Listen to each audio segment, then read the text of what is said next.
محبت اصحاب بھی ہے۔ ہم اہل بیت کی گستاخی کرنے والے کو بھی پرلے درجے کا کافر مانتے ہیں، اور اصحاب کا منکر بھی ہم پرلے درجے کا کافر مانتے ہیں۔ حضرت ابو بکر صدیق خلافت کی سیٹ پہ بیٹھے، آپ نے بھی ایک اعلان کیا، حضرات ضروری اعلان سنیں۔ فرمایا کیا اعلان سننا ہے؟ صحابہ نے کہا ہاں جی کیا ضروری اعلان ہے؟ فرمایا ضروری اعلان یہ ہے، نبی علیہ السلام نے اپنے آپ کو پیش کر دیا تھا، اب اگلا اعلان سنو۔ کیا اعلان ہے؟ فرمایا حضور نے جس کے ساتھ دینے کا وعدہ کیا تھا اور دے نہیں سکے، آج وعدہ کیا ہے، آج ابو بکر صدیق نبی کا وعدہ پورا کرتا ہوا حضرت ابو بکر آج اسے دے گا جس کے ساتھ نبی محمد نے وعدہ کیا تھا۔ سبحان اللہ، نعرہ تکبیر، تاجدار ختم نبوت عظمت صدیق صلی اللہ علیہ وسلم۔ تو ایک کھڑا ہو گیا میں بچلے سنوں، ابو بکر تو اعلان کیتا ہے کہ نبی نے جس سے وعدہ کیا ہے کہ میں دوں گا، تو پھر میرے ساتھ نبی نے وعدہ کیا تھا، کیا وعدہ کیا تھا؟ حضور نے وعدہ کیا تھا کہ میں تینوں 3 بک کھجیاں دے بھر کے دیاں گا، کھجوراں دے۔ سبحان اللہ، اولی کہیں دے سبحان اللہ۔ 3 بک کھجوراں دے دیاں گا۔ حضرت ابو بکر نے ایسے دیکھا، ایسے دیکھا، آخر تک دیکھا، پھر ادھر سے دیکھا، آخر تک دیکھا، اور دیکھنے کے بعد کہا کہ بھی ایسے کرو، وہ نظر نہیں آ رہا جو دینے والا ہے۔ توجہ توجہ، حاضر جناب توجہ، ادھر بس 2 منٹ کے لیے آپ برداشت کریں، سبحان اللہ کہہ رہے، صرف 2 منٹ کے لیے، آگے آپ کی مرضی ہے۔ حضرت ابو بکر نے دیکھا، ادھر سے پورے مجمع کو دیکھا، مجمع کو دیکھنے کے بعد حضرت ابو بکر صدیق نے کہا اس کو دینے والا نظر نہیں آ رہا۔ جبکہ مجمع تھا، عمر بیٹھے تھے، عثمان بیٹھے تھے، عبد الرحمن بیٹھے تھے، ابو عبیدہ بیٹھے تھے، عبداللہ ابن مسعود بیٹھے تھے، بڑے بڑے جلیل القدر صحابہ بیٹھے تھے، سارے صحابہ بیٹھے۔ حضرت ابو بکر کہتے وہ دینے والا نظر نہیں آ رہا۔ کہا کون؟ کہا میرا ویر علی،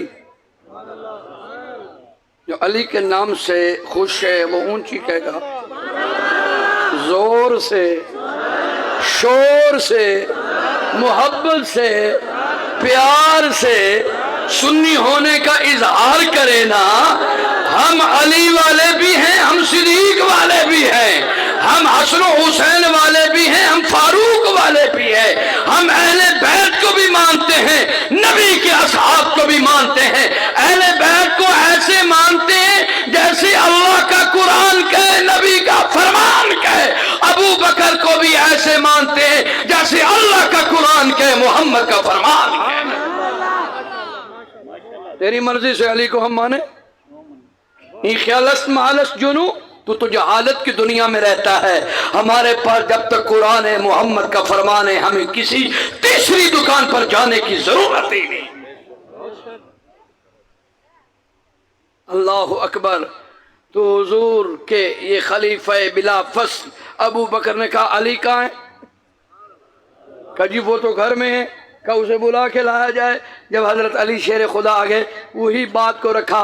حضور صلی اللہ علیہ وسلم نے وعدہ کیا تھا اس بندے کے ساتھ کہ میں تمہیں کھجور کے 3 بک دوں گا، تو حضرت علی نے کہا تو پھر مجھے بلانے کی ضرورت کیا تھی؟ عمر بیٹھے تھے، ان سے کہنا تھا، عبداللہ ابن مسعود بیٹھے، ان سے کہنا تھا، ابو ہریرہ بیٹھے تھے، ان سے کہنا تھا، ہاں سعد بیٹھے تھے، ان سے کہنا تھا، فلاں بیٹھا تھا، ان سے کہنا تھا۔ فرمایا جب ہجرت کی رات ہم غار میں اکٹھے تھے نا،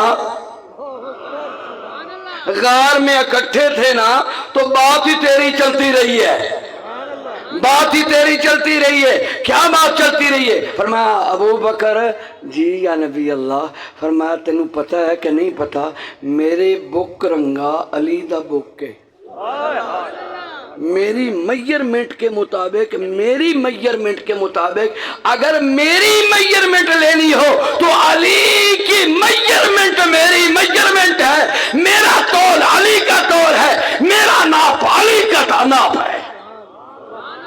تو ہوں نہیں کر اے کھجیدیاں ترائے بوک بال تے رکھڑے وکھرے وکھرے ہی رکھنے وکھرے وکھرے۔ حضرت علی نے کھجوریں اٹھائیں رکھ دی، بسم اللہ بسم اللہ بسم اللہ۔ صدیق پہلے جو بک رکھا تھا اسے گننے لگا، واحد اثنین ثلاثہ، 1 2 3 4، 1 2 3 4 5۔ جب اس بک کو گنا 60 تھی۔ کتنی کھجوریں تھی؟ 60۔ دوسری کو گنا کتنی تھی؟ 60۔ تیسری کو گنا کتنی تھی؟ 60۔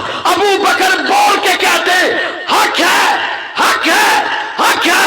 صحابہ کہتے کیا حق ہے؟ کہا نبی نے بھی ایک باری تولیا سی، نبی تولن والا سی، صدیق گنن والا سی۔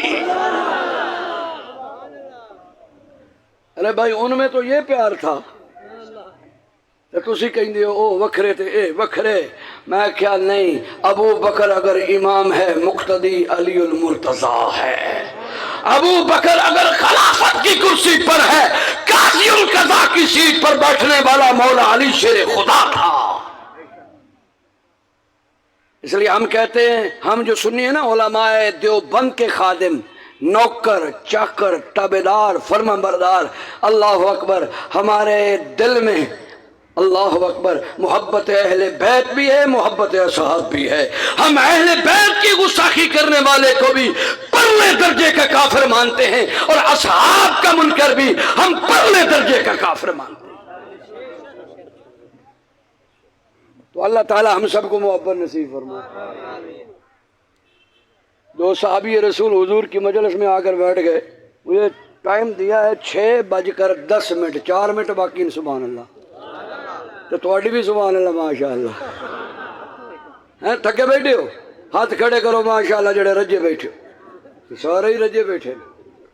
بہرحال انتظام ہے۔ قاری عمر حیا ربانی صاحب آپ کو مبارک ہو، آج کی کانفرنس کامیاب ہو گئی ہے۔ یہاں کے کیڑی علی مردان کے خان صاحبان، یہ طیب خان صاحب ہمارے عزیز ہیں، یہ ملتان سے تشریف لائے، یہ بڑا پیار کرنے والے ہیں اور بڑے لوگ۔ ڈاکٹر عثمان صاحب یہ مظفر گڑھ سے تشریف لائے۔ آپ حضرات کی محبت ہے۔ وہ دیکھو نبی کی مجلس میں بیٹھنے والے صحابی 2 تھے، صبح آئے، حضور کی زیارت کی، فجر ظہر پڑھی، ظہر پڑھنے کے بعد کہتے ہیں حضور اگر آپ اجازت فرمائیں عصر تک آپ کا دیدار کرتے رہے۔ حضور نے فرمایا اجازت ہے۔ عصر تک حضور کے چہرے کو تکتے رہے، پیشانی کو، سینے کو، رخسار کو، ہونٹوں کو، اشارے کو، کنارے کو، آنکھ کو محبت سے دیکھتے رہے۔ اور جب عصر ہوئی، عصر کے بعد حضور صلی اللہ علیہ وسلم نے کہا جاؤ اپنے گھر میں۔ کہا یا نبی اللہ اگر اجازت ہو تو مغرب تک دیکھ سکتے ہیں۔ حضور نے فرمایا اجازت ہے۔ مغرب تک زیارت کرتے رہے۔ جب مغرب کی نماز ہوئی، نماز بھی حضور کے پیچھے پڑھی۔ سبحان اللہ۔ تم آج مفتی کے پیچھے نماز پڑھو تو کہتے ہیں شیخ الحدیث مفتی کے پیچھے نماز پڑھے۔ ساری عمر کی نمازیں ایک طرف ہے، مفتی کے پیچھے نماز پڑھنا ایک طرف ہے۔ تمہاری کھربوں اربوں نمازیں ایک طرف ہو، محمد کے پیچھے صحابی کی ایک نماز ایک طرف ہو۔ حضور صلی اللہ علیہ وسلم آمنہ کے لال در یتیم پیغمبر کی زیارت کی، مغرب نماز پڑھی۔ حضور نے فرمایا اجازت ہے۔ اگر صحابہ نے کہا یا نبی اللہ اگر اجازت ہو عشاء تک آپ کا دیدار کر لیں۔ دن کو بھی دیکھتے رہے، اب رات کو دیکھیں، رات کو دیکھتے رہے۔ اللہ اکبر۔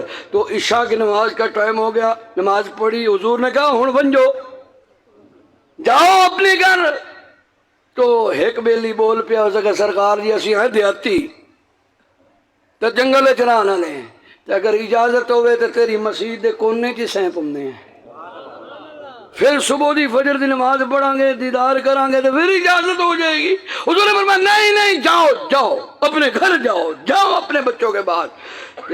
دوئے آگا یا نبی اللہ کدھر بیٹھا ہے؟ رات انھیری ہے، رات تاریک ہے، اندھیرے میں ہم کہاں سفر کریں گے؟ حضور نے فرمایا گھبرانے کی ضرورت نہیں ہے، اگر اندھیرا نظر آتا ہے چھڑی اٹھا کے تم لاؤ، لالٹین محمد بنا دیتا ہے۔ لو جی وہ ایک کھجی دی سوٹی لے آئے 2-3 فٹ تے سرکار نو پیش کی تھی، سرکار نے رحمت والا ہاتھ رکھیا، اچھی سبحان اللہ، اور ثواب دی نیت نال، محبت کی نیت نال، صحابہ سے پیار کی نیت سے، نبی کے ساتھ پیار کی نیت سے حضور نے جو ہی ہاتھ مبارک دستہ مبارک رکھا ہے، ہاتھ اٹھایا ہے، علامہ مولانا بدر عالم مریٹھی رحمت اللہ علیہ نے ترجمان اہل سنہ میں اس حدیث کو نقل کیا، جو ہی حضور نے ہاتھ اٹھایا 70 ہاتھ آگے روشنی ہے، 70 ہاتھ پیچھے روشنی ہے۔ میرے نبی نے وہ کھجی دی سوٹی دے چھڑی تے جدو آئے نا جوانے بنگلے تے کاری عمرہ یاد ایویں مثال ہے، کاری عمرہ یاد آکھا مائیں تے وینا کڑیاں تے اجاز صاحب نیت اجاز نیت نو جان دے بڑا مجاہد آدمی اجاز نیت آکھا مائیں تے وینا مظفر گڑھ، ہن کھجی دی سوٹی ایک تے بندے دو، سبحان اللہ، تو ایک آکھا مڑ ہٹیے یار سرکار کو دوئی بنوا لویے، فرمایا میں تو یہ بے ادبی گستاخی نہیں کر سکتا، حضور آرام کر رہے ہوں اور ہم ٹارچ بنوائیں، لالٹین کا انتظام کروائیں، اب پائیں نبی دے یار تے تھی قیاس کر لئیے، سبحان اللہ، اتو ڈب گئی ہے، سبحان اللہ، تھوڑے اتو ڈب گئی، سبحان اللہ، قیاس کر لیتے ہیں، کہا جہاں نبی نے رحمت والا ہاتھ لگایا ہے نا، میرا ایمان ہے اتھے دوئی سوٹی رگڑی ہے، اور دوئی سوٹی رگڑی ہے، اگر اے روشن ہے جتھے محمد ہاتھ لگا ہے، محمد دے ہاتھ لگانے چے اتنی رحمت ہے وہ بھی روشن ہو جائے گا، اور مکنا 30 دنار سوئیاں تو لوہے دے کل لگے رمڑنا تے دا دیاں بعد او کل بھی مکنا 30 بنے کھلے ہوندے نے، مکنا 30 دے اندر اتنی پاور ہے، میرے محمد دے ہاتھ چ کوئی پاور نہیں ہے، یہ موضع نبی ہے، وہ سوٹی لگائی نا وہ بھی روشن ہوگی، قربان جاؤں۔ ارے بھائی میں آپ کو یہی بتانے لگا ہوں، آدھا منٹ سوٹی کو محمد ہاتھ لگائے وہ اتنی روشن ہو جاتی ہے جو 23 سال ابو بکر عمر عثمان علی محمد نو جفیاں پا رہے ہیں، تو اللہ تعالیٰ آپ کا حامی ناصر ہو۔